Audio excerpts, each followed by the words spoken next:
Construire ensemble l'évaluation de demain, c'est le thème de ce colloque qui réunit plusieurs pays africains et autres. Ces assises de 2 jours visent à promouvoir la pratique évaluative et à encourager les réflexions sur le développement de l'évaluation au niveau des États.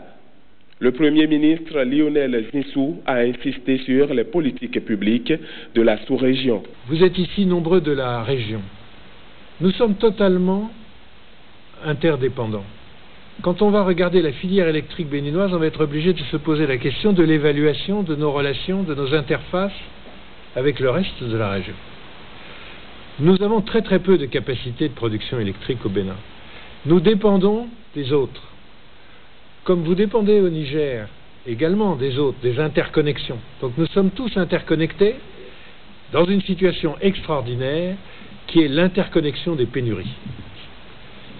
Il n'y a pas suffisamment pour couvrir les besoins de tous les pays qui s'interconnectent entre eux. Mais c'est complètement nouveau comme situation.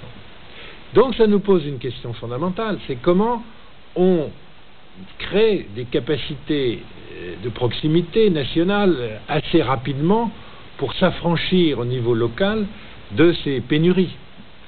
Avec mon collègue le Premier ministre du Niger, nous avons évoqué même l'autre jour le fait qu'à terme, il faudra planifier, peut-être dans les énergies renouvelables, une capacité nucléaire légère pour répondre aux besoins et pour utiliser et valoriser l'uranium nigérien.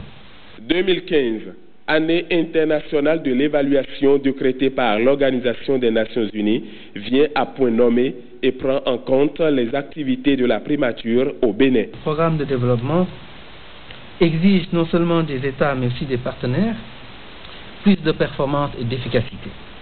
L'évaluation de l'ensemble des politiques mises en œuvre s'avère donc être l'instrument de mesure essentiel pour apprécier la réussite des actions menées et les nécessaires réajustements à introduire en vue d'atteindre les objectifs souhaités. Les réflexions de ces 2 jours ont permis de rappeler l'importance de cet outil fondamental de la mise en œuvre des politiques dans ce moment définitionnel d'un nouvel agenda pour le développement. L'amélioration de la planification stratégique du développement tout au long de la chaîne planification, programmation, budgétisation et suivi-évaluation. De tels rendez-vous doivent se multiplier afin d'assurer davantage le développement des pays de la sous-région.